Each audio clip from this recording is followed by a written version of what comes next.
Who needs a promotion? Ensigns are forever. Welcome back to another edition of A Strange New Pod. Yes, I'm the youngest and the ensign of the crew, considering I'm probably the least knowledgeable of Star Trek here. But I'm hosting again this week. As always, thanks to Sam Dillard and Samo Studios for our awesome intro and outro music that I'm always fluting to every time you guys see it. It says musicologists on our outline, and I didn't do that, which I think is really funny.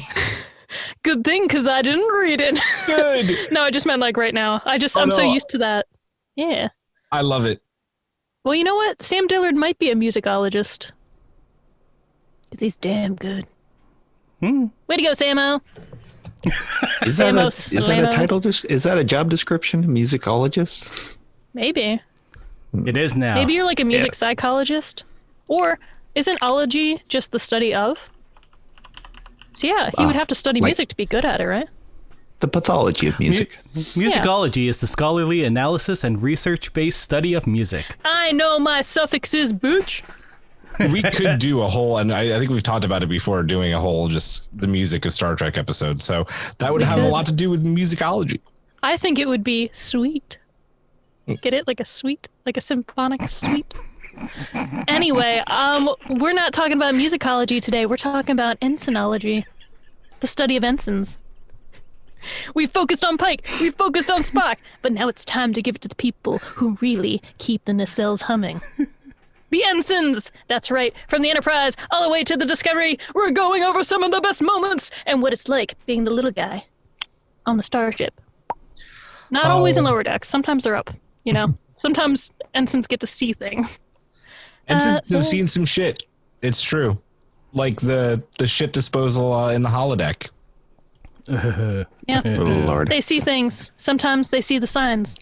But mostly they see the ensigns. I saw the sign. Shut up, Wesley. Yo, I'm in a rare mood today. I had iced coffee at 11:50 a.m.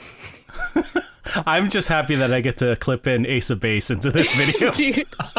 I mean, it's spelled the same way. I don't even know what to do. I don't know what to do. I just, there was a bar and one of our listeners were like, I would love it if A Strange New Pod would make like 50% less puns. And I'm like, friend, that's never going to happen.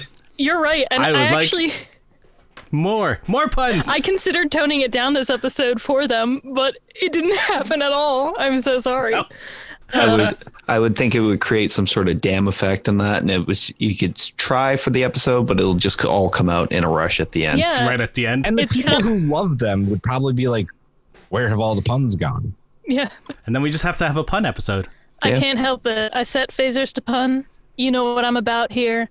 So it's like when Mariner was trying not to yawn in that episode of Lower Decks. It's just like, it's tumbling out and I can't help it. So Ensign's gonna do what Ensign's gonna do. You got a problem with that, Ensign? Anyway, I'm insane right now, and it's because of coffee. I probably wouldn't be as insane if I had logical coffee, but you'll hear about that in a minute. Tired of fresh coffee that loses its kick and tastes the same as every other brand? Unlike coffee that sits on a store shelf weeks after it's roasted, Logical Coffee is made to order and starts with fresh green coffee beans. This Star Trek-themed coffee is roasted to perfection in small batches and sealed away in one-way valve bags as soon as it cools. Your coffee will arrive on your doorstep with the roast date right on the bag, so you know it's the freshest coffee in the Alpha Quadrant. A cup of warp drive? Make it so.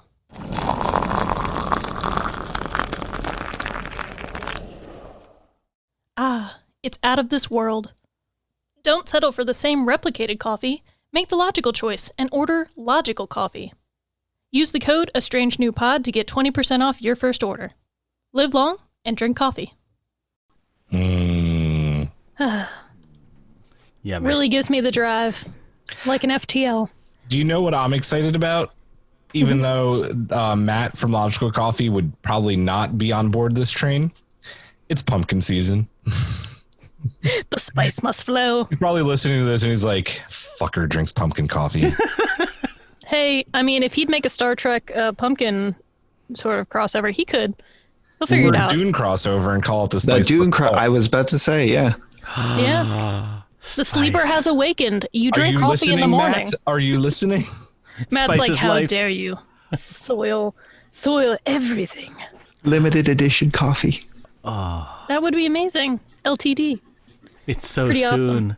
The Dune trailer is so soon. I'm really excited for that. You have no idea. What I'm do you guys rereading it do right now. in December? Hopefully, if the virus is gone, I'll go to Risking the my life in theater. a theater just to Right? see this. I would die to watch Dune. We're And I'm not even kidding. this is a shameless plug for Everything is Permitted, but we're braving the theater on Monday. This is not Star Trek related, but we are seeing Tenet. Whereas Oh boy. Geeks with Kids is doing a review on Bill and Ted Face the Music. Yeah. Nice. We were gonna do that, and then R.I.P. Rest in Power, Chadwick Boseman. Yeah. And, Oh my God. It is what you need in life right now. yes. Face the Music is the light in the tunnel. Oh my I God, can't it's wait so to watch good. it. I love Bill and Ted so much. It made me so happy. Like it was grinning the whole time. It's not Star Trek. Let's go back to Star Trek. Well, speaking of Star Trek, I'm going to jump from the FTL to the GAGL, and I'm going to throw you guys for a looper. Oh God. Get it? He was in Looper. Joseph Gordon-Levitt. Okay.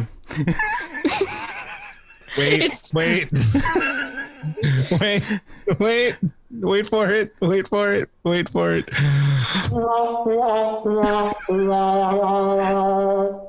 It was the acronym that got me. Yeah. I was just me like, too. I was like, The acronym. who? What? Yeah. Oh, okay. There we go. I thought it was funnier than it was. But I'm giving my loop to you guys now, my loop-de-loop. So, if you guys could have a single episode guest role on any Star Trek, you have to show up as an ensign, mind you. What show would you pick to show up as an ensign on for one episode? Do we have to pick the And- episode? I mean, it could be one that exists, or you can make it up. What would happen in your episode? I'll give you a little bit of time on this one. You gotta think. You know what? I'll I do know my what I last. would do. I would go on TNG, and I would be, if I got to pick an episode, I would be in Lower Decks, because that episode showed the ensigns in such a good manner, and not in like a jokey way, but I don't know. They felt so real, like they were just the grunts that were trying to do what they could to better themselves. It's that old Star Trek philosophy of the epitome of human beings, and they were trying to do that without facing off against each other. I know. I like that episode a lot. I just watched it about an hour and a half ago, and I guess I had forgotten, or I'd forgotten that I had made the connection between Cadet and Ensign Sito, who are the same person from the Academy episode. And watching those two episodes back to back, I actually got like extremely emotional at the end of Lower Decks because of what happens. I think we'll talk about it later on. But Yeah. damn, man, that is such a good episode of the show, and how it connects back to the incident with Nick Locarno, Tom Paris, sorry, at Starfleet Academy. So, First Duty was the episode. yes, thank you. First Duty. Yep. I would go on the Discovery, and Ooh. I would work with Lieutenant Stamets on the magical mushrooms. And in our episode, the magical mushrooms would accidentally get us magically high. And there would be a whole cooking with the magical mushrooms and making like a mushroom like bolognese, and trying to get everybody off the magical mushrooms and how that would work. And maybe Pike gets a little drugged up and joins the ensigns, including me and Tilly, and partaking in said magical mushrooms. It would be a fun episode. I feel like Laurel Nice. would have to show up as like some sort of guest star, would just randomly show up Yeah. and be like, Show up I in brought my the meat. And leave. I brought the gach for your bolognese. You I love can't it. cook it. And then just love like peace Laurel. out, be like, see ya. Yeah. I feel a dereliction of duty charge coming Julian's way. Derelict. For me, I guess it's got to be TNG. I don't know what particular episode in that. Maybe like one of those kind of like pandemic-y kind of episodes. And that I was thinking about The Game and the episode featuring Robin Leffler and Crusher. Watch that episode too. I love how we're all Yep. mid-pandemic and we're like, Hawk, in your perfect reality or your perfect fiction, you'd go to another pandemic. Dude, Hawk, remember the episode Genesis too, where they turn into like dinosaurs or I love that episode. They de-evolve back into the primordial forms of what they were. That episode gave me nightmares as a kid. I hated it mainly because of Dinosaur Worf. Yeah. my God. Yeah. He was awesome. Oh my god. He was scary as fuck. No, And I Worf, me think Grimlock. Picard didn't Picard like kind of de-evolve, and it had something to do with him de-evolving to closer to a lemur. Yeah, than a human? because like his fear sense was like, yeah, he was becoming less and less confident. Yeah. Oh my God, I need to watch that episode. There's still so Season much 7, Trek it's I one of the haven't last seen. episodes of the show. It's probably why Yeah, I it was missed actually one of the last good ones too. Dang. Yep. Well, I give each of you a 10 out of 10 for your descriptions. I don't know, your episode choices. I tried. Do you want to hear what I would be and how I would be it? No. Definitely. I would be an Julia. ensign. I Yeah, was that's the originally point. going to say on I was originally going to say on Deep Space Nine, but I think I'm going to take it to another level and say I would be an ensign that shows up in lower decks, right? But I would want it to be a time loop episode where crazy things keep happening to the ship. I'm not even a main character, I'm just the side person, but I die in a ridiculous way every single time loop. And by the Yes. final time they fix it, I'm the only one on the ship that actually dies for real because they just couldn't figure out how to not stop. And my character would go out saying like some cheesy one-liner that deals with my death. Like a huge explosion would happen in like the cargo bay and I'd be like, half my body would be covered, you know, like Two-Face level scars. And I'd be like, my parents always said it would be a blast when I joined Starfleet. No. They were right. You know, or like, you know, or being attacked by somebody and then like in the first scenario, like whoever was attacking us ran down the hallway and then the next time around I accidentally run down the hallway and they shoot me because they're used to the scenario and like I get shot by a phaser and I'm like, this kind of stuff used to unfaze me. Now I'm really phased. You know what I mean? That Anyway, would be perfect for lower decks. It would. CBS All Access Yeah. if you're watching. I really want to see Alright. a scene where you and Mariner just meet up in a hallway randomly, and then you do that mirror thing where you guys are like, Yeah, just like, Point at each other. that'd be amazing. and then She you just would- back away, and you're like, okay, that's weird. I would just be her, but like white and with a blonde ponytail Yep, exactly. instead. Like, sleeves still Uniform rolled up. and everything. Exactly. Amazing. There's probably more puns I could think of, but that was just what was going in my head while you guys were talking. You could have gotten killed somehow in like the deflector relay, and you could have been like, I was really gonna deflect that. I thought I had deflected. Maybe you start ascending, and you're like, well, now I'm an ascend. Oh, how to say No, it? I'm an ensign. Ensign. If an ensign ascends, is it an ensign? I just float away. Oh god, it's a koala! What does he know? What does he know? Why is he smiling? The So meaning of life is why is it so painful? Why does it take so long? So like that little ensign who lost his little boots. He was a lieutenant. Yeah, you're right. Doesn't Sorry. matter. The lieutenant who Rank lost matters, damn it. his shoes. Always. I'm gonna choose to move on to the. That worked better than boots because I was gonna say this is what I'm gonna talk about, but I didn't want to offend the Canadians because they don't really We talk don't like say that. that. I know We you do don't. not. It's the worst stereotype. It's the northern Canadians. Northern Canadians. It's a great north. We're gonna. What was my shoe? Oh yeah, I'm gonna choose to talk about. She made First so up, many puns that she couldn't figure out. I couldn't remember. Transition. I'm going to choose the first round of Ensigns. We're going to talk about Ensigns of the Enterprise. Yeah. What? And I've never seen Enterprise, so this is going to be funny. We have Yeah. Ensign Hoshi Sato, whose name I've heard of. You would. She, created the universal Oh, translator. She's a big communications deal. expert. I love language. That's why. Responsible for creating the universal translator. And Ensign Travis Mayweather, who is not a boxer, but a hell of a pilot, got the Enterprise out of a ton of scrapes. Ship probably would not have survived long without him at the helm. Other than that, got the Harry treatment. Yeah, he did. Yeah, he he did. really did. Yeah. What do you guys think about these two very ensign-y characters? Well, it has been a long road. Getting from there to Getting here. from there to here. God, one day I'm going to watch that show. I love this show. I still do.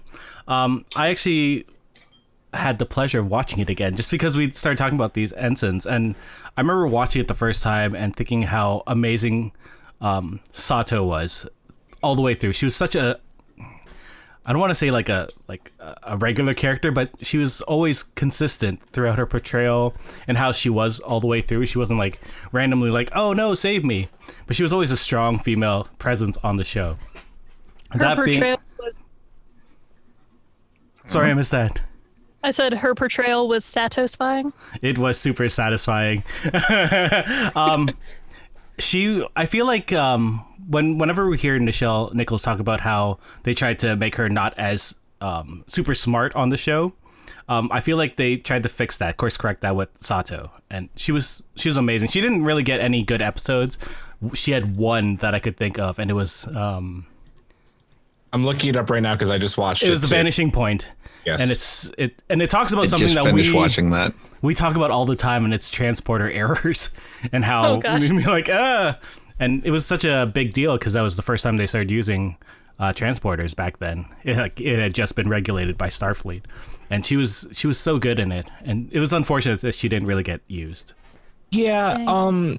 Having said that, this episode was really good. It is unfortunate to go along with what you're saying though, Eric, because Archer makes such a big deal in I think the pilot's called Broken Bow, isn't it?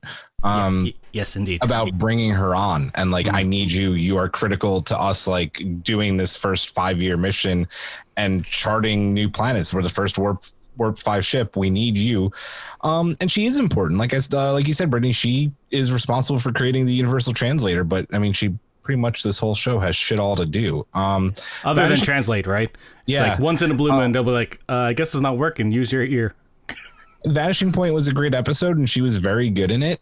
But yeah, you almost get the feeling from that episode too that it's more about the transporter malfunction than her. Yeah, it deals with her fear, and you know, I'm sure. Go ahead, Hawk. What are you gonna say? I think it's largely about her and that, and probably that fear that a lot of ensigns on these ships and that carry with them, and that it's that fear of not being noticed or not being useful enough. Yeah. Yeah, because it explores that a little bit throughout the episode, and that when she's called. She oversleeps for 3 hours and then is called to the bridge and can't translate an alien language. And then everybody in the ship just kind of stops saying hi to her or stops seeing her in the hallways. Yeah. So Oh, dang, I think that's really a vanishing point. Yeah. And That's a pun. I love that episode. Yeah. The other sad thing about her character is that throughout the series, they keep on hinting at not a darker past, but a more interesting past. She wasn't just this student of language and then straight to Starfleet. Like there had been stuff that had happened like after she had left home. And we never really got it. It felt like they were trying to do a little bit of the, I don't want to say gambler, but that she was a little bit of a bad girl before she joined Starfleet, or at least before she started going on the straight and narrow. Well, and Eric, I hope that you don't get offended when I say this, but I think they were kind of trying to go a little bit with like the stereotypical strict Asian family. I knew where you were going with that. Yeah, I know. Yeah. No, it did, especially in Vanishing Point with her dad. And he's like, we must talk about this with my wife and we will call you back. And I was like, I know you don't have that accent because I know you as an actor. So That's that forced like Hollywood, like, can you sound more ethnic accent? 100%. Yeah, it was the strict Asian father, so she had to be the rebellious, not the doctor, not the lawyer, you know. The thing they always do in Hollywood with Asian actors, unfortunately. Yeah, and unfortunately, like if we look at I hate going behind the scenes, at least looking at the behind the scenes with Rick Berman, but his treatment of ethnic characters on the shows that he really managed, like Voyager and Enterprise, was just unfortunate. We'll talk about it when we get to Garrett Wang and Harry Kim. Yikes.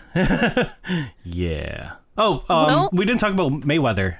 he was so misused on this show. Again, like Julian said, he was very much pumped up during the first couple seasons, being like, he's the best pilot in the dang universe. And then even on his own very special episode where they talk about his family, like Horizon. They called him the best stick and rudder man that any captain would be happy to have. And really, you do see him fly. That's about it. And that's about it. Yeah.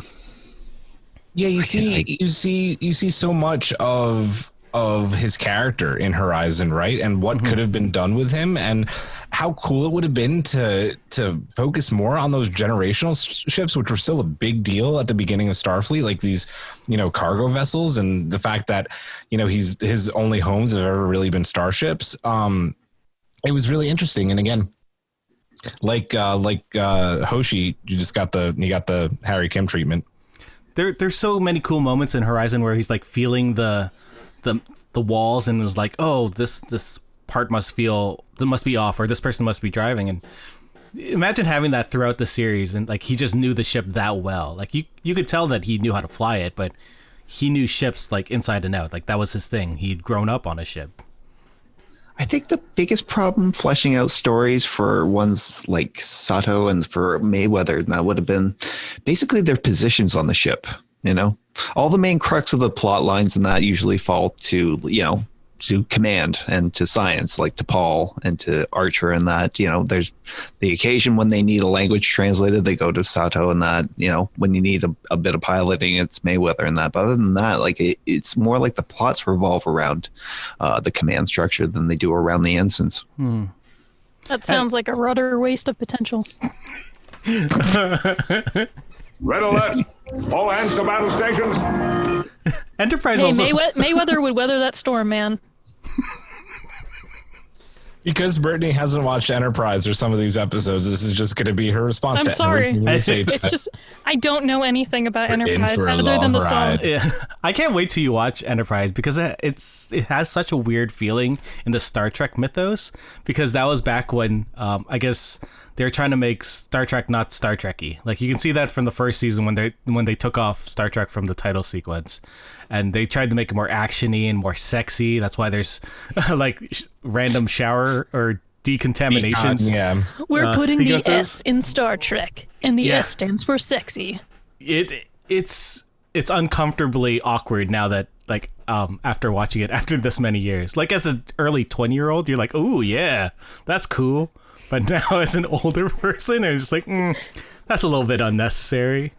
Well, yeah, like how many times were they topless and like rubbing up against each other, the decontamination unit, and like, I think Phlox is like rubbing gel on each other. Okay, I was just like, they did what? Sounds all done, and Hoshi's like, I think you should scan us again. We're really happy in here. I'm like, oh Christ. Yeah. Oh, cute. They did that to Hoshi? They did it to all the female cast Hoshi, members. Paul. That's about it. Especially to Paul. Yeah. Yes. But, Enterprise. Well, that's something I didn't really want to discover at all. But speaking of discoveries, we're gonna move on to the Ensigns of Discovery. An ensign I can actually talk about because I've seen the show. Dude, I will definitely watch Enterprise after I finish Voyager, though. Hopefully I'll enjoy it. I don't know, though. Watching Voyager to Discovery is a good transition, because you'll see how they've started changing things at the end of Voyager, and then as it moves to Enterprise, you'll see that progression continue, unfortunately. Nice. Okay, so in Discovery, Disco, we have Ensign Sylvia Tilly, a fan fave. Everybody loves her. So she's a nerd, extremely smart, and extremely awkward. So most of us Star Trek people can relate, because we all super cute. One of the best new Trek characters, which is a widely agreed upon thing. You would not want to be in the same room as her mirror counterpart, however, aka Killy. I would. And I would too. She can cut off my tongue anything to lick her boots. Killy could get it. Oh yeah. Yeah, Killy could kill me. Anyway, she started That same thing happened in my brain that happened when remember that one episode where I was like mid rant or like mid discussing something and you mentioned like 7 of 9's jumpsuit or her and I suit. completely just And I was just cheeks like all flushed, right? No, I just like totally forgot what I was saying and I was just like Staring off into the void. Yep. So, Killy, that'll do it. She started as a cadet, and in season 2, she was put on the command training program. So, what are some of your favorite Killy things, moments? Killy. Oh, I said Killy, sorry. No, Tilly. I mean, but that's true though, right? Because I already loved Tilly. I loved her awkwardness. I love that in Discovery. She kind of just was represented like the everyday human being on Earth right now. I felt like she really grounded Star Trek and made it okay for this show to kind of use language as we use it now and saying like, it's okay. People swear. People talk like this. It's okay. We don't have to have this perfect vernacular. And the fact that she's just so awkward and cute, and she's the only one who will give Michael a chance and just like befriends her. And then, dude, Killy, like from the outfit to the straight hair to just like, I would cut out your tongue and you would lick my boots with it. And just everything about that. I wish they would do a short trek of actual Killy. In the mirror universe, because that would be fucking epic. Yes. And I do love her. I love the fact that when she does get promoted to ensign and she's on the command training program, that she just she's almost like Data in a way. I know that's a weird comparison, but she wants to impress so much. And especially when Pike comes aboard, all she wants to do is just impress this man. And she she says it, you don't know this yet, but I'm going to be a captain. And she's committed to that, and that's what I love so much about her. I can't wait to see her become a captain in the future. I think who she reminds me of, especially since we do talk about Lower Decks a lot, is Tendi. Like her passion for science and just for everything Starfleet related is just so damn adorable. Like Julian said, it's just, she's so endearing, and she's the one that I think as a normal person I just attach to in life. Yeah, she's pretty believable. And I also she has this really nice optimism where it's not like obnoxiously optimistic. Like it's the type of optimism that the rest of the people on the ship need. And they don't always realize they need it until they interact with her. And then she helps them in a way that they weren't expecting. Or she inspires them just in whatever she's doing or what she's dealing with. So I really like her dynamic with everybody in the crew. And I don't think Discovery would be the same show or have the same feel all the time without her. It would be more of a bleak show, I think, if it didn't have her and the lightheartedness to counteract a lot of the really intense stuff that happens. I think because of her, they feel more like a family. Yeah. Purely because of her and her keeping them all together. Just her dynamic with everyone is so sisterly. Yeah. I think is the right term. She's Pike, come aboard, be my dad. Yeah, exactly. Let me follow in your footsteps. Michael, let's be roomies forever. We're best friends. She doesn't even talk like that, but I was just that's how she feels. Yeah.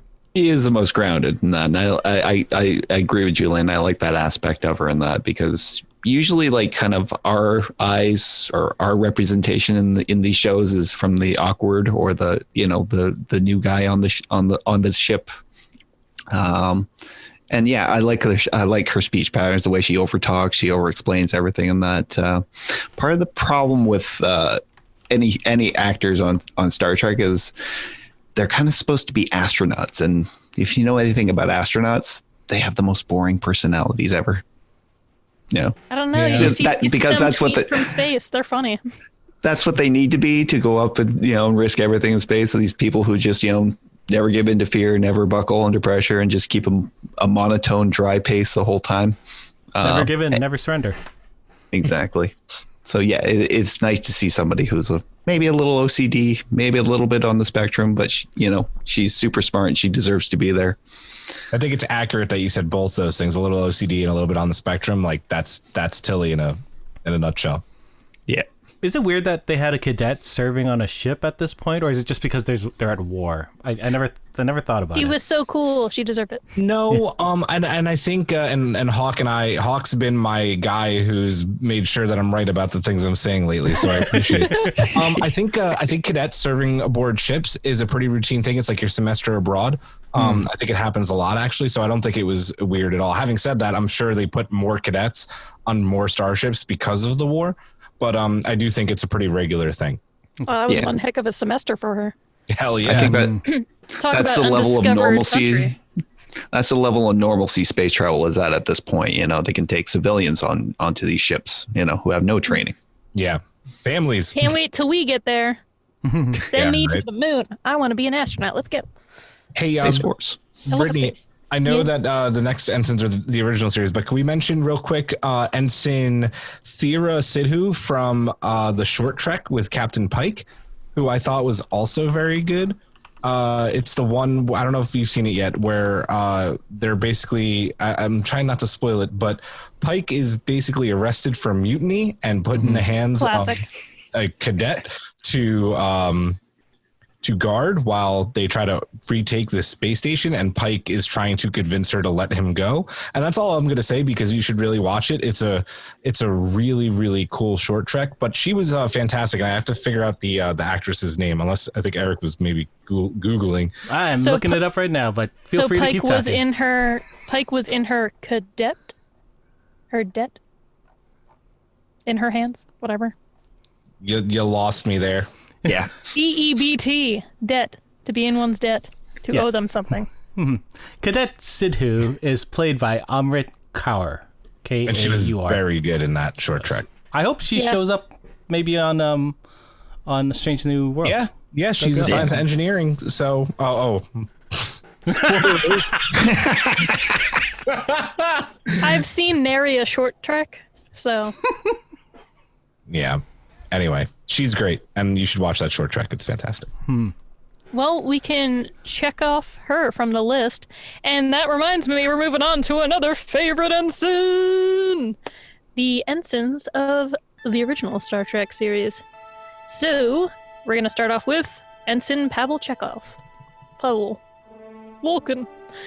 Russian whiz kid. Probably could run whole ship on his own, but kind of shy. Great weapons officer. Has hard time pronouncing his whiz. Vulcan. You know what I mean. Vulcan. Recognized Khan without ever having actually met him. So, yeah, I'm pretty good, right? He's good, yes. That was me as Chekhov. He's So, good. welcome. It was good. It was good. Privyet. That's just hi. Do svidanya. That's all I know. I don't know any Russian. I feel like everybody loves every iteration of Chekhov. He's that, like, lovable ensign, but also knows his stuff. I know that we were talking about, like, the original series Chekhov. But, No, we like, can talk about both. yeah, even in the JJ verse, you know, he's still that same Chekhov, just a different timeline version. Mm-hmm. I don't know. I love him. I'm really sad about JJ verse Chekhov, you know, his actor passing away. Oh, Anton. R.I.P. Yeah. Anton. But I loved his character there too.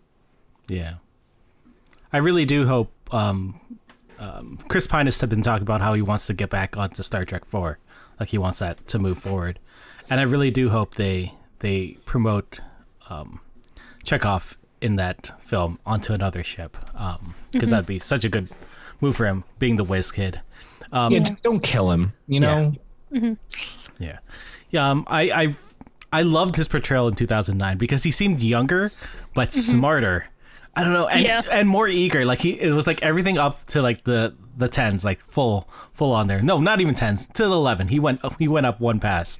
And Anton was such a good actor and playing that earnest, like super smart kid that, you know, is up for the challenge, but you know, he might be a little bit over his head, but he's gonna try. Like when he moves down to he won't show engineering. it. Oh my god, it's so funny. It's his face. Well, right? He's like, going there now, Captain. Hold on. You said that, Eric, right? Like he's younger, like he's 17, 18, maybe by Into Darkness, but he is smarter.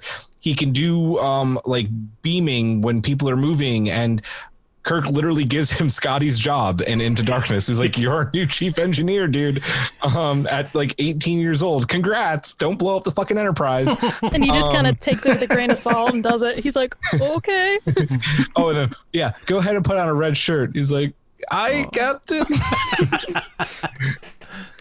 Oh, man. What I always loved about the original was that usually if something bad went down in that, it was usually Chekhov who was going to kind of feel the brunt of it. Oh, yeah, it's true. Yeah. There was always that episode. Yeah, it was always one episode where he was basically on the floor with his hand, clutching his head, screaming, and he had a fantastic scream. I love it. My favorite Chekhov moments come from our previous episode where we talked about Undiscovered Country. Yes. I think he's just so much fun in this with only the size of my head and the Cinderella thing. He also takes the captain chair in Star Trek V. Oh, yeah, yeah. Yeah, because he's like the decoy, and he was kind of great in that. He's like, I'm Captain Pavel Chekhov. I will blow you up. I love it. I love that. He doesn't say blow all you his up. one-liners in Undiscovered Country. Yeah, I feel like he was the one-liner guy in all of the TOS movies. That was his role. Yeah. That's the way to do it. He's like, I know English well enough to make the puns. That's how you, fun fact, that is actually how you know how well you know a language. When you're able to joke and have like a personality in another language, you're like, I made it. Are yeomans considered ensigns? Because then you have like Yeoman Rand. But I don't know if a yeoman is an ensign. Let's Google that. Let's Google that. How does space military work? Is a petty officer first class. So not even an ensign. Not enlisted. They're what do they call not enlisted? It's what Civilians? No, yeah, like civilian contractor. Well, it's whatever like Chief Tyrrell is in BSG and what O'Brien is come DS9. They're there's a specific term for it, but they're like civilian contractors, something like that. It's something. It says they're enlisted rating and administration. There you go. So I think we all can agree that Pavel Chekhov was a beloved character from one generation to the next. Oh. And you know where that brings us? To the next generation. We're going to talk... Sorry, had to. Anyway. I'm pretty sure me and Julian were both singing this at various times right before we started recording. Yep. Who doesn't just sing the next gen theme? Especially in elevators. Yeah, even Boimler. Yes. We're going to be talking ensigns of the next generation, including one of my favorite people to be shamed as, one Wesley Crusher. Shut up, Wesley. Wesley... Poor Wesley. It got me. Wesley was born into a Starfleet family, which happens to some characters, but not always. So, his father, Jack, served with Jean-Luc, who, on and off, is probably sleeping with his mom. It's true. That's a lie. It's a lie. No, it definitely happened. I didn't pre-read that one. I don't know why I didn't. Wesley's, I think, is the one I didn't pre-read. Like, did you add that in? No, that's been there. That's the whole time. Yo, that got me. Oh. Anyway, Jean-Luc be crushing on Beverly. Oh, goddamn. Okay. Let me. Whew. I just. Pun is just stuck in her throat now. Like, Are you just picturing Wesley waking up in the morning and be like, oh, this is an impromptu meeting really yeah, early? it's fine. We're good. I'm usually the one that gets broken, and I'm very glad that we've broken Brittany this episode. I wasn't prepared for you to be so blatant with that statement. I thought this is all going to be about Wesley, so I don't have to read it because we all know about Wesley. It's a very important part of Wesley's it is upbringing. He got some mommy issues and daddy issues now. and daddy issues, but it's just with Jean-Luc, not Jack. His mom Beverly, who is the Enterprise's CMO. Wesley shares something in common with his fellow ensigns in that he's ridiculously smart and has a real ingenuity when it comes to engineering. Remember that episode where he makes he starts acting really weird because he's taken over by that thing, and he makes the shields go up in the room, and they're trying to get into him, and he's just like, I'm a genius. Oh, that's the naked now. Or Yeah, they all something get- like that. They all get Yeah, they all get, like, really disease The from drunk original the drunk theory. Yeah, virus. the drunk Yeah. one. Yeah. So Yeah. he gets drunk and and that's when he's really trying to impress Picard to come. He's like, I really want to be like there, like with him or whatever. I want to be in command, whatever. I'm super smart. I'm going to show him. And then he's just like, they're like, Wesley, put down the blast shield. And he's like, look what I can do now. Look what I can do now. Wasn't that a really early episode too? I think That was so. season It was one. like I think one of the first 10 episodes of the show. Yeah. Yeah, Crazy. It's just what definitely. that's what it reminded me of when it's like his ingenuity. Also, remember he shows off his little cool sampler. Yeah. He also tended to whine a lot, which is definitely why some people don't like him too much. And he left Starfleet to go on a spirit quest, because who doesn't? Well, he was going to become a traveler. You know, that was, Yeah, but That's what everybody says after college. I'm going to travel. well, there's traveling, and then there's I know, a but traveler. yeah. Traveler. It's yeah. weird because he gave up on Starfleet to become a traveler, and then I guess he gave up on being a Being a traveler traveler. to go back to Starfleet. Starfleet. Yeah. Oh, Wesley's Wesley. one of those characters that, like, I don't know if it's just the way he's written. Yeah, it's definitely the way he's written, because, Will Wheaton's a good actor, especially, at that age. So you didn't want to dislike him, but there were just sometimes you're like, you're really, really starting to annoy me, Wesley. once Your he decisions. got promoted to like full ensign and well, even like some episodes where he was acting ensign, like it definitely changed. I think he maybe like bitched at the writer's room to make his character better, because he then has some really good episodes. The episode specifically right before he goes to Starfleet Academy and Jean-Luc and him crash on that desert planet with like the weird pirate guy. Final mission. Thank you. And Damn, he's Hawk. very good in that. He's very, Hawk's like very good in that. Wikipedia. So yeah, that's why I just watched it. I watched it very I recently. watched So it yesterday. Yeah, I feel like he's the very- writers didn't know what to do with him. Like they're like, Yeah. oh, I guess there's a kid on this ship that we have to sort of figure out. Like, here's a kid. Kids should not be on starships. so they were stuck with babysitting duty. Well, Maybe. and again, like in what's the name of the episode again, Hawk, with the Picard Day? not the Delta, the First the Duty? squadron. Yeah, first duty. And Picard has Wesley in his ready room and he's like, I remember when you first came on this ship and your mom had the balls to bring you onto the bridge and you sat in my chair. Yeah. And I remember not being happy about it, but I also remember the fact that even at that age, you knew every command, every console, and like Wesley's face and Will Wheaton's emotions and like his acting in that was just so spectacular. That was such a tense, like, because Picard had never really spoken to him like that before. He'd yelled at him a few times and that, but this was a moment where basically Wesley got taken out behind the woodshed by Picard. This guy, he just worshipped his entire like adolescent life. Yeah, Yeah. So that's the thing, right? Too. Sorry, Hawk. I mean, sorry. no, Eric. it's okay. It's when that thing, it's actually worse to be disappointed at someone than to be mad at them. damn it! I was just gonna say that. Sorry. That's a Picard way to go. He wanted a Picard to heart, but that's not what he got. Nope, His dreams were crushed right before him. they were crushed. Yes. He lost the will Are we allowed to go 30 on. second time out the host of He this? lost the Is that will allowed to go happen? on, and he left sit in the Starfleet corner. because of it. Can I mute her? No, things are getting better. I can just walk out of my walk-in closet if you We prefer. just lost that listener who didn't want anymore. I love you, new Unsubscribe. listener. Forgive me. I'm just the Wesley of the show. Once you understand that, you'll be okay. Don't send me hate mail. Will Wheaton didn't deserve that. No. I love him. He's so delightful. He has a Riker beard now. Have you seen his beard? Yeah, it's great. Yep. Yeah, Very and Riker. someone photoshopped him in a newer TNG era outfit. Kept him as an ensign, but still. Will Wheaton needs to show up in Picard season 2. End of story. Oh man, yes. Yeah. Oh man, that's such a good I don't idea. care how he travels to get there. Shuttlecraft, divine intervention, don't care. Maybe Picard's Blink going to go into see existence. Beverly. Yeah, maybe. Picard's like, oh, I was already here.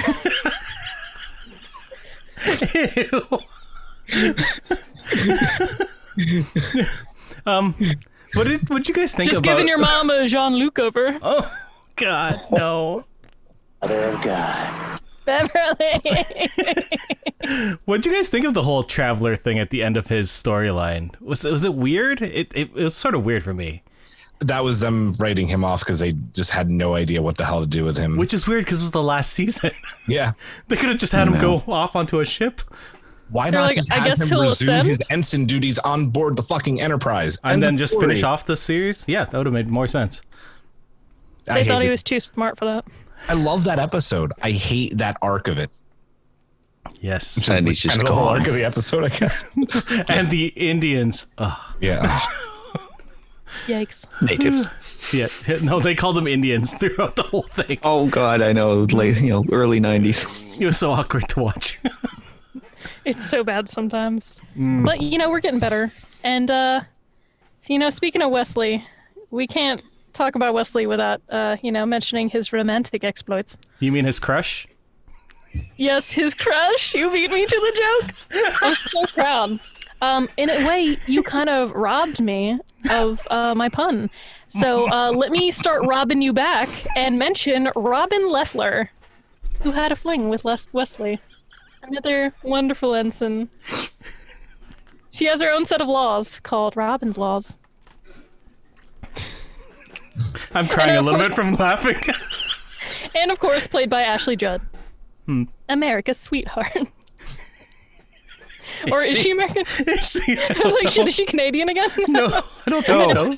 No, Okay, she was she was one of the Judds, Oh yeah, that's true. or she was the daughter of one of the Judds. Okay, no, I was just making sure, because, I always get worried when I'm like, America's sweetheart, and you guys are like, they're Canadian. She's Canadian. no, is? she's not Canadian. No. Okay. It's funny Okay. though, right in the Lower Decks episode when Ben's like, "Oh yeah, Will Riker, he's Canadian," and then the ensign goes and asks him, "Oh, so you're from Canada, huh? My grandpa was Canadian," and he's like, "So are you?" And Will's like, "Am I what?" And he's like, "Canadian." He's like, "No, I grew up in Alaska, dude." Sorry. What a time to be alive. Okay. That poor guy. He just wanted to be friends with Will. Who doesn't want to be friends with Will? Everybody wants to be I'd play that friend trombone. of Will. And he's not even freaking it. So many concerts. Jonathan, if you're out there, we love you. You can't even blame me this time. But I hope that new listener who really didn't like puns, please don't It's still actually listening. judge me for my actions. You're gone So, now. They're gone. They're gone. good old Leffler. Robin Leffler. Let's compose. I'm an actor. Robin Leffler was supposed to cameo in Nemesis as Wesley's wife. Ooh. That's kind of whack. But the scene got cut because Nemesis. Did she actually film that? No, she didn't film it. She talked about it, I guess, either on Leno or Conan O'Brien, and they were like, "We didn't talk about that," and other people were like, "No, we did talk about that. Was written. That was in the script." So, Nemesis. I get it though, because editing is often the nemesis of smaller actors It's true. It's very true. or shorter roles. You know what I mean? I wasn't calling her a small actor. Her role. God. Anyway, Ashley Judd, if you're listening to this, I apologize.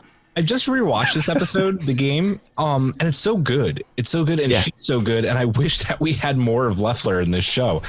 This is her one and only episode, and I don't know, that could have been Wesley's thing, right? Like their relationship could have focused on that throughout the show. I would have loved to see her show up in Nemesis. She's one of those people that was totally underutilized. Yeah, she was. They could have fantastic. went up the ranks together. Oh, her even show up in First Duty, stuff like that. Oh, just have her there. Maybe she was getting really popular at this point in her career, so who knows? She moved on to movies at this point, so yeah. sticking around Star Trek wouldn't have Yeah, been an maybe option her for Call her. of Duty wasn't actually this game. Wow. She could have been a big player.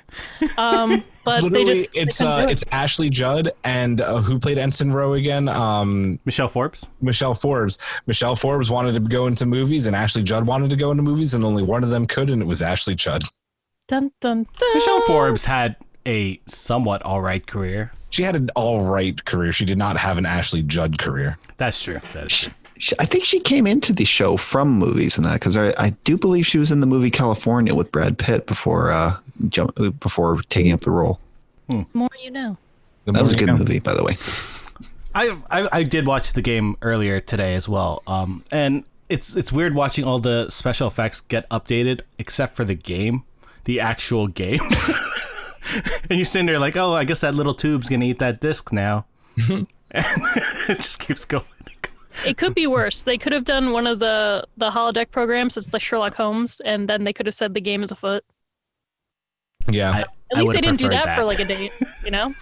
Data's just in there already. He's like, no. Little off topic, but God, the Enterprise looks so good in the remastered TNG. And people keep talking about it on Twitter. DS9 needs to get the remastered treatment like yesterday. It's such a hard thing for that because they had moved over to digital. Yeah. When they moved to DS9, and when you record in lo-fi digital, it's hard to update that. Can't be Digital saved. Space Nine. But the remastered, the AI remastered stuff that they did for the documentary looks so damn good. Just so damn good. Oh. Anyway, sorry. Robin Leffler. Robin Leffler, everyone. Okay, I was just thinking of DS9. So yeah, Robin Leffler kind of came out of left field, and wasn't there for too long. So she struck out of the game pretty quickly, and but she was still an ensign. So we tip our hat to her. She was such a popular character too for such a little role. Because it's Ashley Judd. She had an action figure. Anyway, she was a great foil for Wesley in this episode, and that because it kind of expanded it gave him a great episode, and kind of expanded his character out a bit, from the awkward kid and that to kind of burgeoning teenager and first love and everything in that. But it was a good episode for both of them, and they're both equally as smart. Which I liked. Well done, Ashley Judd. One final comment for this episode. I find it hilarious that cones and discs in the 21st century and that what are we playing? Candy Crush. Yes, this was the first this was the first time we had ever seen a Candy Crush game. Yeah, pretty much. And that was funny because Wesley Crusher. I really thought you were making a pun, Hawk. You really got me there. No. We're gonna row our boat ahead to Rolaren, played by the great Michelle Forbes. She's the ensign that just wouldn't come back to Trek. Had a great arc on TNG that dealt with the Bajoran/Cardassian/ Maquis crisis. Because if you have one, you have all three. Yes, It's just that's like the majority of DS9. I'm just like, oh, the Bajorans are here. Where the Cardassians at? Where the Maquis at? You can call it like clockwork. And they wanted her to reprise her role on both DS9 and then Voyager, but she wanted to do bigger and better things, which makes sense because her last name is Forbes, so she really wanted to get up there, top 500, top 100, 500, whatever. Which, she didn't, sadly, until she played Admiral Kane in BSG, which is Battlestar Galactica, in case you only watch Star Trek. Huge step up in rank. Ensign to Admiral doesn't happen very often. Yeah. Just saying. No. It's a big From jump. terrorist to ensign to admiral doesn't happen very often. Yes, but that too. That's what we got with Rolaren. Just skipped lieutenant. Isn't Admiral Kane technically a terrorist too? Or just misguided? I don't know. During a time of war, the whole fog of war thing, it tends to It's such confuse a the gray issue. area with her. It is. Yeah. It really All is. of BSG is such a gray area. Yeah, no, really, That's it what is. makes it. No, yeah. It Like was. at first you're like, this is very clear cut. You have the humans and the robots trying to kill them. Yeah, whatever. And then you reach the end and you're like, this is some Scooby Doo shit. We're the monsters. And you're like, reveal the mask. It's Starbuck underneath.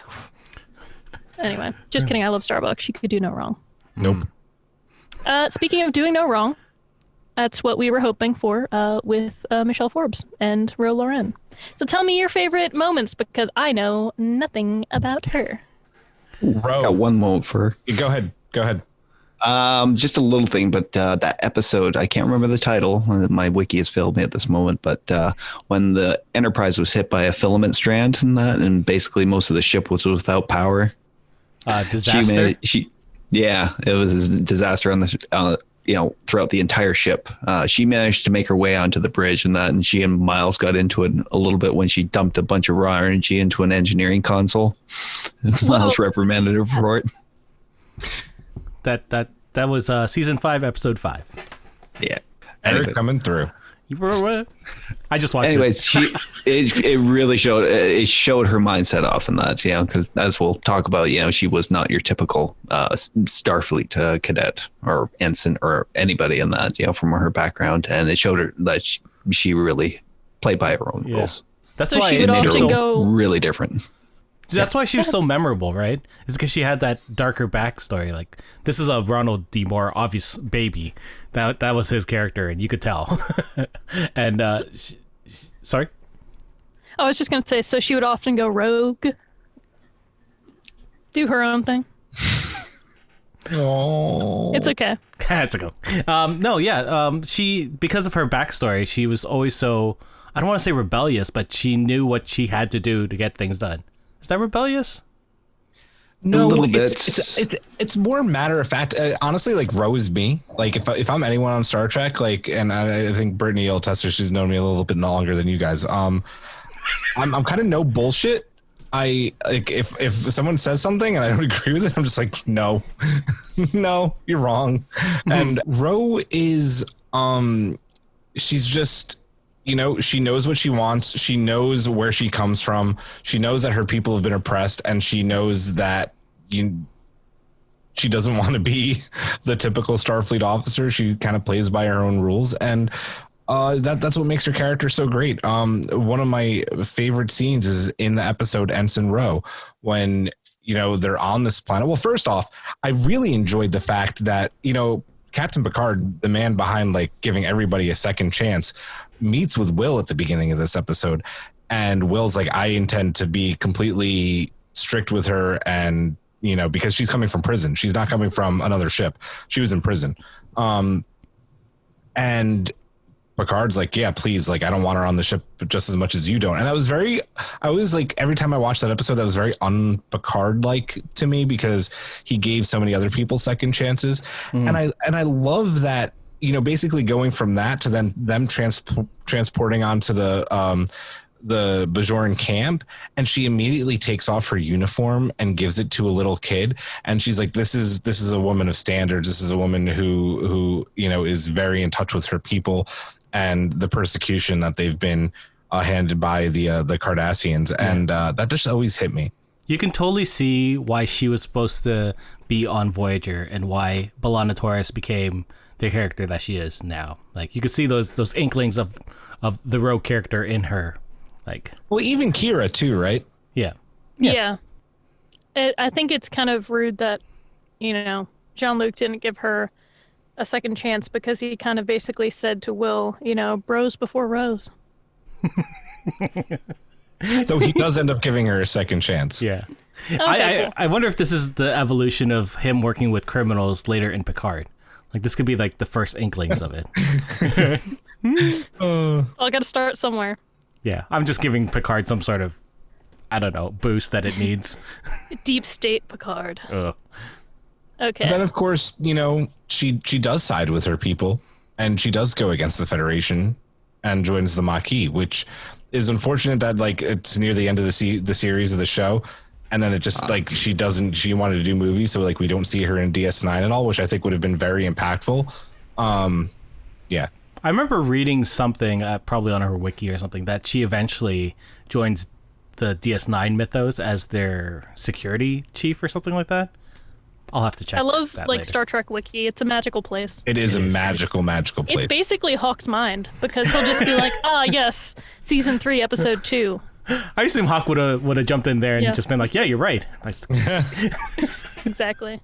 So if we're all done with Ensign Ro, it's time to move on to Ensign Sito, the person you want to take a seat next to. She really is. She is. She really, really is. She was so sweet. So with Ensign Sito, I don't know if it was that I didn't know or I just forgot, but I totally forgot that she was the same cadet Sito from First Duty. Did I get it right this time? Yep. First Duty. And then serves on the Enterprise as an ensign 3 years later in Lower Decks. And when I see her in First Duty, I'm like, holy shit, that's Ensign Cito. And then she's talking with Picard, and that's when I remember that I did put the two and two together a while back. She's such a great character again, and this is one thing that I liked about later Trek. They tried to connect a few things a little bit more. So, you know, we see her as a cadet, and in this plot to kind of throw this incident that happened with Wesley's flight group under the rug, and of course Tom Paris, Nick Locarno, gets expelled from Starfleet Academy. Ensign Cito, or Cadet Cito at that time, and Wesley and the other crew member or cadet just get a reprimand and held back a year. But to see her then as an ensign aboard the Enterprise as one of these lower decks up for the ops position, she was the best part of the episode, and obviously the focus, because she is like Ro, she's Bajoran, and the season is kind of going alongside DS9 with the Cardassian conflict and trying to make an uneasy peace with them while still trying to get intel on them. I don't know the actress's name, but I thought she was wonderful. I loved every interaction that she had with Patrick Stewart and, you know, Jean-Luc Picard in this episode, from him kind of chewing her out to test her, and then her coming back and chewing him out for testing her. It's such a great scene. And the fact that you never see Picard so conflicted as he is in this episode, because even the Cardassian who she's helping get back home because he's basically a defector, says to Picard, like, I didn't realize she'd be so young, because she's still, like, you know, only 3 years out of the academy. This episode's so much more impactful after you watch it as an adult. I don't know. I loved her character. Yeah. Yeah. And the tragedy at the end is just so, because she is so young, you're just like, it hurts a little more, especially since we're all older now. Like, we're past that age of being Are we? Yeah, you would actually be older than her at this point. Okay. And Would she? I don't know, maybe around the same age. Brittany's 26. I feel like she I think she would have been the same age, actually. Yeah, that's weird. Oh man, that would have been rough. She for someone who had basically a 2-episode arc, not even an arc, but like two disconnected episodes. I think it was an arc. I'd call it an arc. I would call it an arc simply because, sorry, I'll let you continue in a second. The fact that Picard mentions that he knew about the incident, and he's the one who's, speaking of second chances, specifically requested her to come aboard the Enterprise and serve. Yeah, and to see how much she had grown in that time, like even just that little, like those 2 episodes, she had become such a much more like mature and confident officer on the Enterprise. Yeah. Especially her going up against Worf, right? Well, she had to go through like her final year of Starfleet Academy. It was basically like a kind of a hell. You know, she you know, this was someone with a huge black mark on their record, and you kind of get inklings of how bad it was for her during the last season, or her last like semester there. Her flight test she had to take with her instructor because no other cadets would trust her enough to go to pilot with her. Yeah. So sad. And that's basically why Picard, you know, she fought through, she endured it, and that's why Picard requested her, and I think that's pretty much why he decided that he could trust her with the mission, that she could handle it. Yeah, she was portrayed by Shannon Phil, the actress Shannon Phil, who hasn't actually really done anything after, which is unfortunate. Yeah, she was very good. Yeah, it's just so tragic, and Picard's face at the end of the episode, knowing, you know, like, listen, Picard's lost countless crew members. That's part of the job of being captain of a starship, but just like he took kind of personal stake and responsibility in selecting her, and I think he felt a certain responsibility for her death. So, yeah, sad. That was pretty deep. I guess if we're all done, I guess if we're all done talking about Cito, I'd like to move on to an ensign who holds a very deep space in my heart. That's right. DS9 actually stands for Deep Space Nog. Nog has probably brought me to tears more than any other character in Star Trek. Just kidding, that's a lie. I love Nog, though. Nog is like probably one of my favorite characters from Deep Space Nine. So Nog, if you don't know, is the Ferengi who chose the uniform over profit. He's a hell of an officer, a great friend to Jake, who is Ben Sisko's son, and a repeat customer at Sisko's Creole restaurant. Facts. So, yeah, I think it takes some pretty big lobes to be able to, join Starfleet when it's something that's. I'm being seriously deep, guys. I loved it. It made me. Yeah, It gave me a little heart. because he basically he's like the first of his kind to join Starfleet, and it's a big deal because he holds these ideals and he really wants that for his future, and it causes some tension between him and his family members. Ultimately they end up being supportive, but if you got Quark as an uncle, like, Yeah. it's just a mess.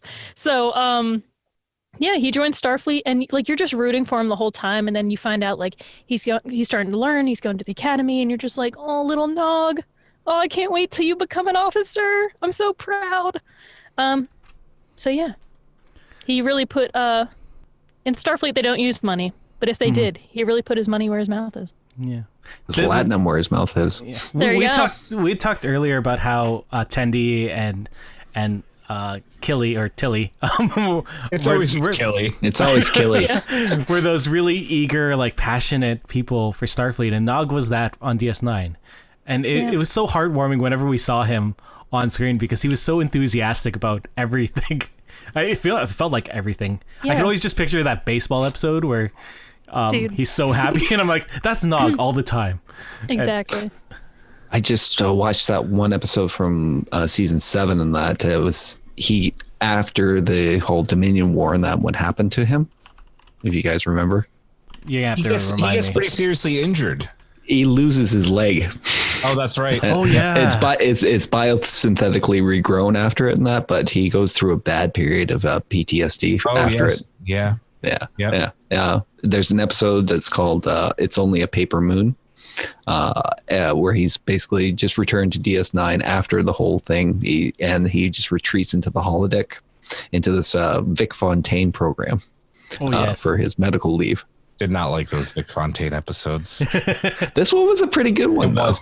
And if I remember correctly, Hawk, he was using a crutch even though he didn't have to No, because he was just so uncertain. Yeah.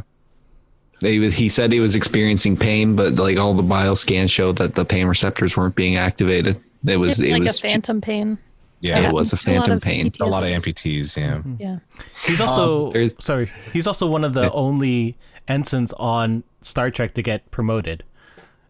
So, we got to give him that. Series finale, baby. You got to give him a nod for that. Anyway. My two favorite things about Nog aren't necessarily so much about his character, but the things that he went through and the things that ended up the kind of like the repercussions of him becoming an ensign and going through the academy and joining Starfleet. For one, it got Rom to go back to what he wanted to do in the first place, Yes. right? Like Rom chose to go with the family business at first because he felt like he couldn't be, mainly I think because of Quark. Yeah, definitely. He couldn't be an engineer, even though he wanted to be an engineer. And he sees what his kid does, and he's like, listen, my kid joined Starfleet. I'm going to join the Bajoran militia and I'm going to be a fucking engineer. And I love that. I love that so much that the son, it's like the father becomes the son becomes a Superman thing. Sorry. It's fine. It's deep. It's It space. is. It's 9. It is. And my second thing is I love the fact that like right out of Starfleet Academy and even as a cadet, Nog's ensign career is the fucking Dominion War. Like, Yeah. talk about like going right into the fire. Yeah. And Nog, another thing I love about his character, even aside from like the fact that he joins Starfleet and he really pursues his goals and he does all these amazing things, is that even at first, like he's so enthusiastic and like excited about everything, and his friendship with Jake is so important. Because even when he'll mess up or he'll say something because the Ferengis think this way about women or vice versa, he slowly unlearns all this really toxic behavior that's like perpetuated by Quark, and also what he's like told to kind of act as or believe in as a young male Ferengi. So it's really cool to see him grow with that as well, because he spends all this time with Jake. He's really like broadening his horizons by like going around deep DS9, and it's just so awesome that when he joins Starfleet, it's just like there's no end to it. He's going to continue learning. Like, he can do anything he wants now. He can learn anything he wants. And it's just so inspiring. And, you know, Quark gets better over time too. But, I mean, Nog is where it's at. I always like Quark as a character.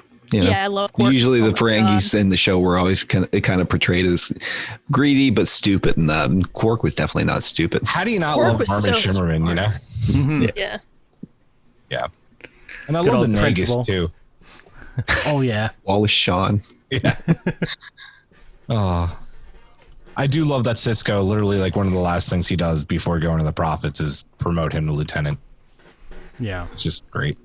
Yeah. Way to And he do it. deserved it. Like he, Oh yeah. man, that Like was such a good certain character. Other ensign. He deserved it too. I know. I forgot how much I love Nog. But yeah, we have to take a voyage from Deep Space Nine over to one of our personal faves, the Forever Ensign, Harry motherfucking Kim. Harry Harry. Kim. What? I am watching Voyager right now, and before Voyager, I was like, who's Harry Kim? I don't know who that is. Harry Kim, though, has saved the ship countless times, died during a few of those, responsible for the destruction of Voyager and had to go back in time to fix it. He's not even the original version of Harry on the ship anymore. That shit fucked me up. I was Yeah. like, real Harry died? I mean, technically, it's real Harry. yeah, It's real real Harry, Harry. but it's not. Yeah.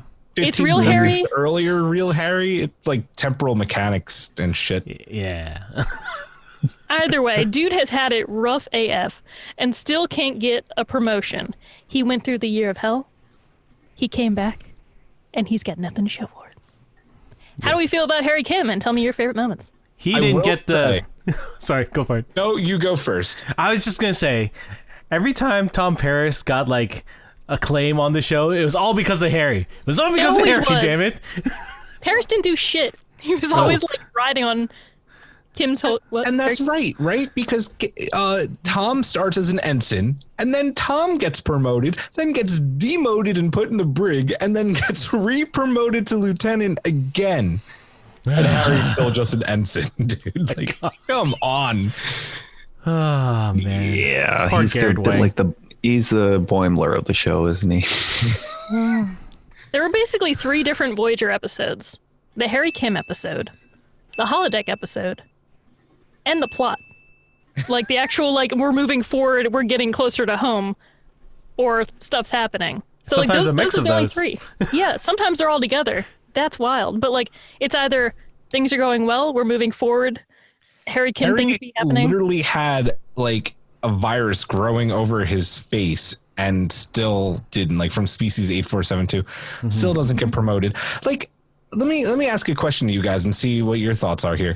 Do you think that Harry not getting promoted is because Janeway felt awkward about promoting people while away from Starfleet, or was it just a fuck you to Harry? I think it was just stupid of her. I think she thought there had to be like an opening to promote someone. Like, what, were you gonna wait for one of your crewmen to die? Just fucking promote the dude. You're stuck in space. You don't even know if you'll make it home to Earth. Why does it matter? Give him all the pips. Yeah. I don't think it was actually Janeway. I think it's definitely they wanted to produce I know that there had been calls for him to go up in rank by the cast members because they knew how much he had done. Garrett Wang has talked out against producer Rick Berman on a number of occasions about his treatment of minorities on his shows, and he's the only cast member in all of Trek that is asked to direct an episode and been denied. That's called blatant fucking racism. Rick Berman. Racism. So That's not what There Rod was- Mara would have wanted. There was an episode that dealt with this. I think it's season 3. It's called The Thaw, where they find basically these incubation tubes from some long dead civilization that were underground. They find out that the remaining ones who are living in some sort of simulated reality with their minds. That's the one with the clowns. Remember Yeah, that the one? clown. The clown. God, Bro, I forgot who about watched that at 2 a.m. one night? That fucked me up. Who won't watch I that didn't episode know. ever again? Yeah. Oh, I watched it again because I was rewatching. My brother was catching up with me in Voyager, and then when it came up, I was like, "Yo, this is the clown one." He was like, "The what?" And I'm like, "At least you're watching it during daytime." I was not prepared. I was like, "Harry Kim better make it out of here alive again."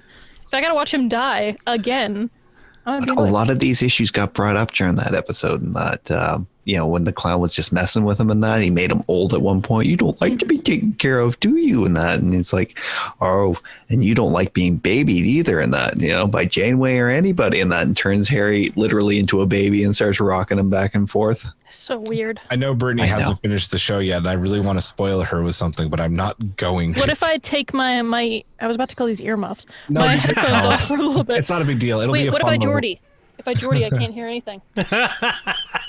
Do it. I'll give you 1 minute. 1 minute. No, it's I'll fine. count my head. It's fine. It's fine. Keep doing it. Yo, Commander LaForge. She can't hear it. What?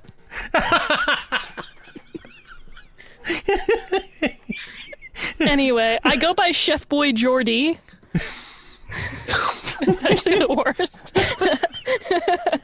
I'm lost in the sauce, man. Oh. Okay.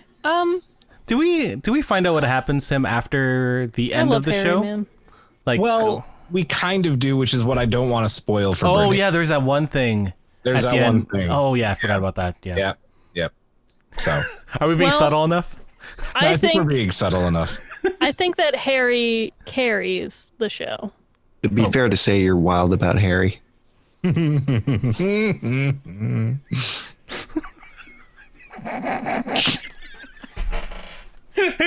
Their voyage lasted almost forever, and so did his ensign ship. That is the one thing that annoys me the most. Out of like all these ensigns we've listed so far, like him not being promoted is the most annoying, Yeah. and it He makes was the no most. sense. He was the most featured out of all of them. Yeah, he has whole episodes where it's like mostly him, if not just him. Like when he travels back in time and causes him and Tom Paris not to even join or get on Voyager in the first place. That whole episode, he carries that shit. Sorry, Julia. Racism. No, I was just gonna say maybe Tilly's been featured more, but that's only 2 seasons of a show Yeah. compared to 7. So we'll see how long Discovery lasts. Yeah, fair. Yeah. Now that we've listed all the ensigns from the shows, not including Lower Decks because we've already talked about Lower Decks on our other episodes, and you know who we love out of those ensigns. Rutherford. Everybody's Mariner. Mariner. Boimler.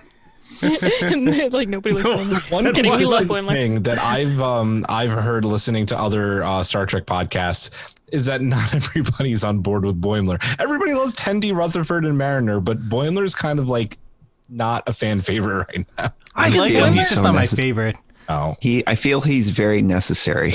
yes, he's necessary. I would agree with that. Yes. And Boimler's gonna like grow. Yes. I can't wait to meet his Starting. girl. Yes. Yeah, right? From Canada. And her little No, I don't know. her little Geordie teddy bear. Maybe they LaForge a romance. Bond. Yeah, they LaForge a bond via that teddy bear.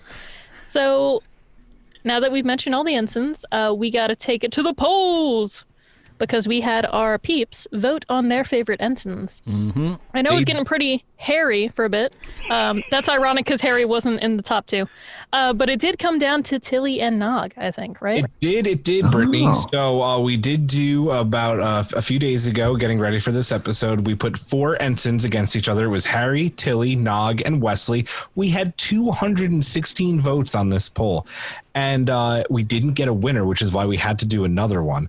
But tying for first were Tilly and Nog, bringing up third place, obviously, Harry, Kim, and then poor Wesley Crusher with only 7% of the vote. It was all Will Wheaton. It's not his fault. Yeah, Will voted. the 7% was for our love for Will. Yeah.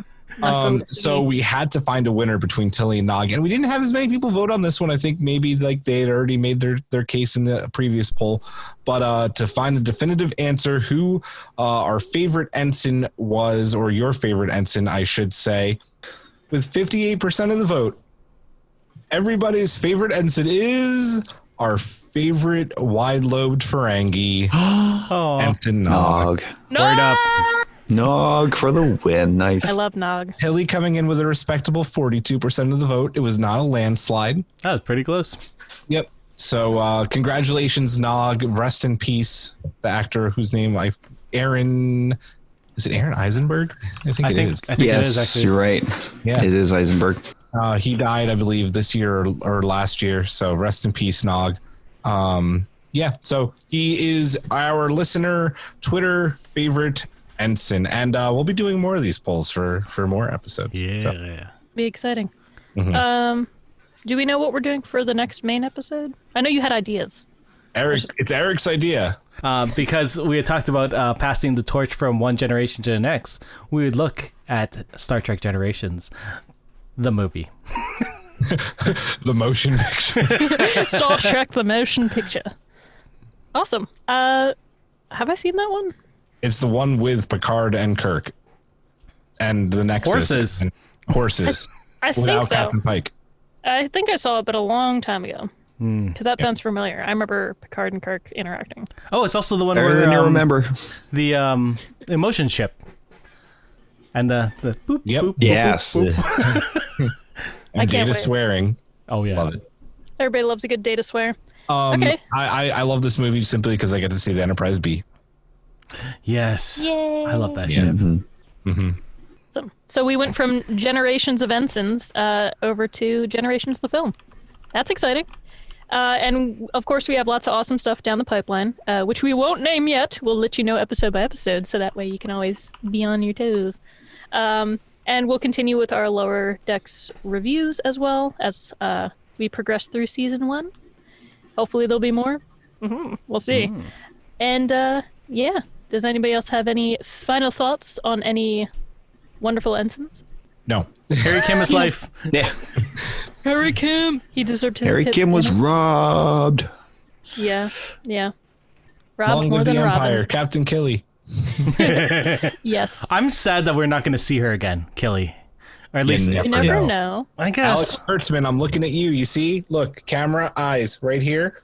Short Killy Trek. Short Trek. Do it. Mirror universe. It can happen. That's the best thing about Star Trek. You're just like, oh no, suddenly, alternate timeline. Oh no, what's happening? We're But they're in the existing at the same future. place at the same time. Oh, Hold on. That's not really Puggerino. okay. I wasn't sure. Brittany's finished Discovery. Okay, good. Oh, thank Yeah, God. I finished. I couldn't remember. I caught up before I even started Voyager. I've gone through shows very quickly, though. I'm realizing with these episodes. What is this? Episode 7 now? Yeah. I want to make a goal. By episode 10, I want to be done Voyager. I think it's a good goal. Yeah, I think I can do it. It's And I have then- the reasonable. technology. And then I you usually get watch to it deal while I'm with- painting. So, Then you get to deal with the series with lyrics in the theme the song. long road. It's been Well, a long we got a some long road damage. ahead with these episodes, so we're going to bid you all adieu. So you can join us again. Same bat place, same bat channel. Why not? Yeah, whatever. I was going to say same star place, same star frequency. Same star date. Same star date, same star frequency. Same Sensors. subspace frequency. Sensors indicate you will like, subscribe, and comment below. Did you just say Sensor. sensors? Sensor. Sensors. Yo, that was such a rip on Tuvok and every Vulcan ever. I guess they just think it makes them sound slightly detached from humans to be like, sensors indicate, and I'm just like, say sensor. We won't be mad. So, for me, Brittany, your host, for Julian, Eric, and Hawk, we say, live long and prosper. Thanks for beaming into our podcast today. If you want to keep the hailing frequencies open, you can subscribe on Apple and Google Podcasts, YouTube, and Spotify.